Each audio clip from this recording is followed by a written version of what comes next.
जोडले गेलेत, सिंधुदुर्गातून आपल्यासोबत जोडले गेलेत गुरुप्रसाद दळवी, त्यानंतर अविनाश पवार आपल्यासोबत पुण्यातून जोडले गेलेले आहेत आणि विष्णू बुर्गे आपल्यासोबत लातूरहून जोडले गेलेत। आधी जाऊयात गुरुप्रसाद दळवी यांच्याकडे। गुरुप्रसाद, सिंधुदुर्गात तर राणेंचाच बोलबाला।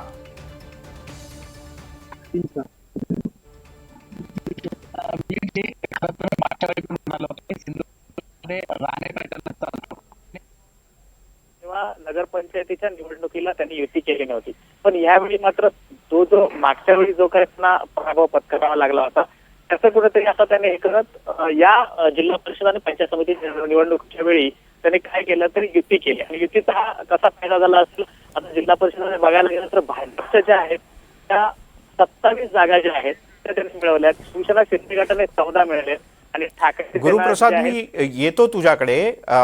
दरम्यानच्या काळात काही तांत्रिक अडचण आहे ती तू दुरुस्त करून घे। विष्णू बुर्गे आपल्यासोबत लातूरहून जोडले गेलेत। विष्णू, माझा आवाज येतोय? हा, येतोय।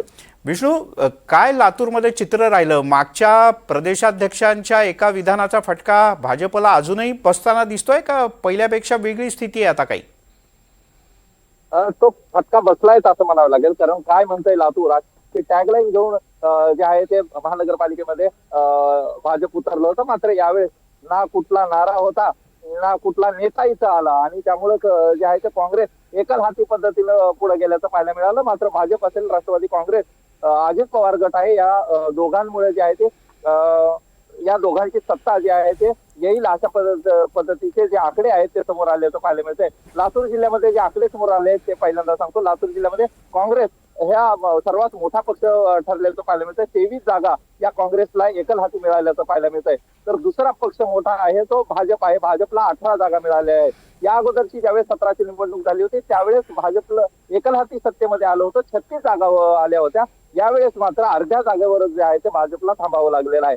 तर राष्ट्रवादी काँग्रेस अजित पवार गटाला जे आहे ते 12 जागा म्हणजे बंपर जागा ज्या मिळाल्याचं पाहायला मिळतंय। लातूर जिल्ह्यामध्ये हा सगळं चित्र पाहायला मिळतंय। मात्र महायुती हे पुन्हा एकदा लातूरमध्ये एकत्र येऊन भाजप आणि राष्ट्रवादी काँग्रेस अजित पवार गट हा सत्ता स्थापन करेल अशी काहींची परिस्थिती आहे। 2 ठिकाणी जे आहे ते राष्ट्रवादी काँग्रेस अजित पवार गट आणि भाजपची युती झाली होती, इतर ठिकाणी मात्र युती झालेली नव्हती। त्यामुळे इतर ठिकाणचा काय जे निवडून आलेल्या उमेदवारांची भूमिका असणार आहे यावर सगळे गणित उभा असणार आहेत आणि निर्माण होणार आहेत। खरं तर ही निवडणूक तशी त्रिशंकू झालेली आहे। भाजपलाही बहुमत मिळालेलं नाही, काँग्रेसलाही बहुमत मिळालेलं नाही आणि त्याचबरोबर भाजपलाही बहुमत मिळालेलं नाही। त्यामुळे सत्ता कोण स्थापन करतं याकडे सर्वांचं लक्ष आहे। खरं तर लातूर जिल्ह्यातल्या महानगरपालिकेनंतर काँग्रेसची सत्ता येईल अशी अपेक्षा सर्वांना होती, मात्र काँग्रेस मोठा तुर्तास धन्यवाद। आपल्याकडे वेळेची थोडी